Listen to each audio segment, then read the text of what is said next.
All right. Good afternoon to those of you on the East Coast. Good afternoon also to those of you on the West Coast. I'm your host, Brandon Troy, host and co creator of Movers and Shakers Unlimited. Thanks so much for joining us wherever you are watching from.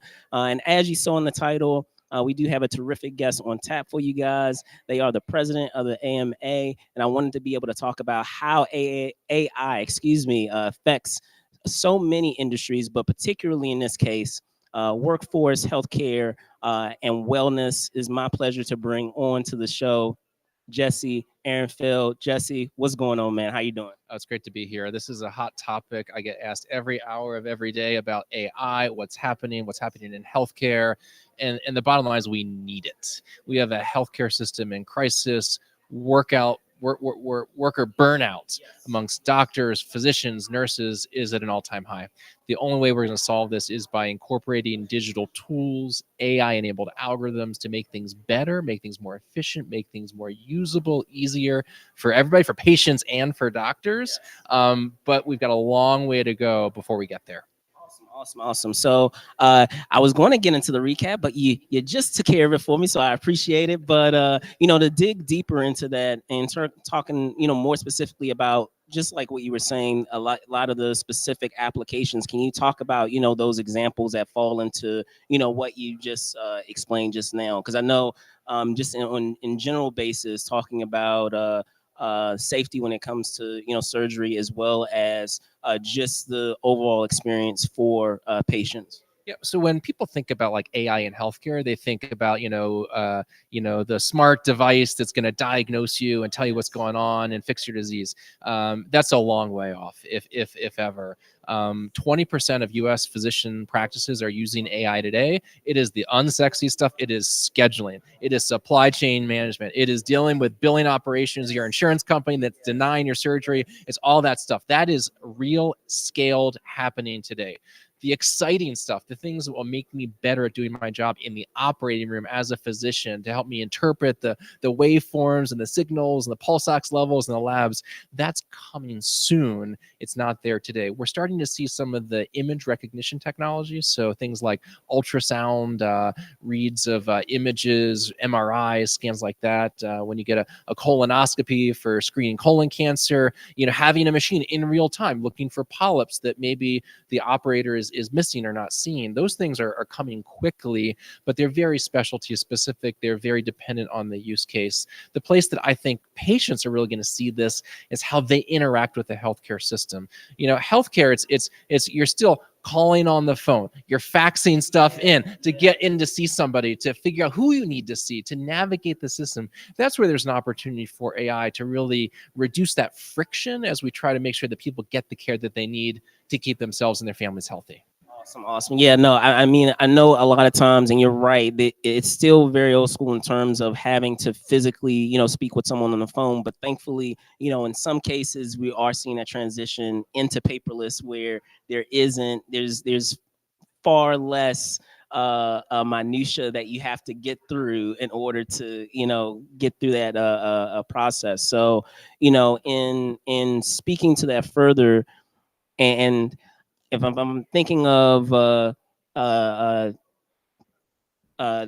instances of like a fiction where may potentially transition into something that will become a real world application. I know you were talking about the example with the colonoscopy, but when can you talk further about how that may happen and what we see in a lot of like pop culture, whether it's film or TV, where it gets into like DNA and things like that, and down the line this may be something to be cognizant of. Well, there are definitely examples today where pharmaceutical companies, researchers, scientists are using AI for drug discovery, right? For trying to find cures for diseases that we don't have. That's really exciting stuff, and it's happening, and it's accelerating how quickly we can develop cures for diseases. And AI is playing a role in that, which is really exciting. What I think is critical, though, is I don't know the last time you tried to find your primary care doctor, or anybody watching today. God help you, right? It is we do not have enough physicians, we do not have enough nurses, we do not have healthcare workers for the demand. That is only getting worse. And that's not going to be solved by opening more programs, more trainings, more schools overnight, right? That's a long-term problem that we have to chip away at. But we have to have technologies that can scale the capacity. And so the AMA, American Medical Association, Jesse Ehrenfeld, president of the AMA, we like to talk about AI as augmented intelligence. Now we kind of lose the battle a little bit, but augmented intelligence, not artificial, because the idea is let's elevate me as the doctor and what I can do. Let's boost my capability. Let's make it so that I can see twice as many patients in the same day. Let's bring the value back to the relationship that you and I have so that I can put my hand on your shoulder when you're hurt or you're injured or you're not sitting there typing on my computer, right? They call it ambient dictation technology. It's a little, a speaker that sits in the exam room that creates the note so that you and I talk and I'm not, typing away on my computer. I had a colleague who broke down in tears. The first week she got one of these things, and there's a bunch of companies out there that make them, that integrate with EHRs and all that electronic health records. She broke down in tears because for the first time in months, she got home to see her kids for dinner because she didn't have to sit in the office typing her notes at the end of the day. You think about what that does. That's so important. The first FDA autonomous AI approved device is in the diabetic retinopathy space. So anybody out there with diabetes, you need an annual eye exam. Well, we do not have enough ophthalmologists to do annual eye exams. We will never have them, but there is a device, team out of the University of Iowa developed this. It's now commercialized. It is so accurate.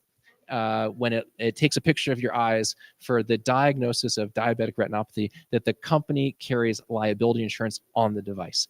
They are so confident in it. Now, what happens? You can put them in a retail pharmacy. You can put them in a Walmart. You can put them in a primary care office. You can suddenly screen every diabetic patient in America with this device. And then suddenly the ophthalmologist only needs to see the people who need to be treated.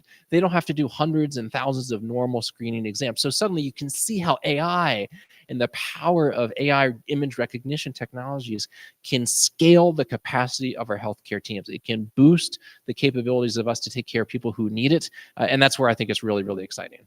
Awesome. That is exciting.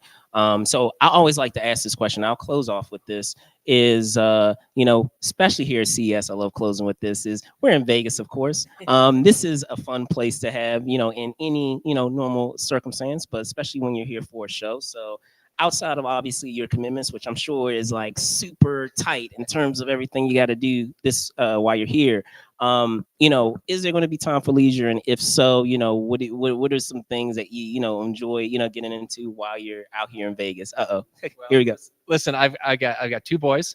One's going to turn a year old on Sunday. The other's 4.5, and the older son Ethan wants a lion costume. So my task is to find somewhere in Vegas where I can find a lion costume that I can take home, and I'm going to work on that. So my leisure time is probably going to be souvenir shopping for the boys, and I may try to see that new dome orb thing that I hear a lot about that I haven't been over to yet. Jesse, thank you so much, man. I really do appreciate it. There you guys have it here at 2024 CES. I'll see you guys soon. Later.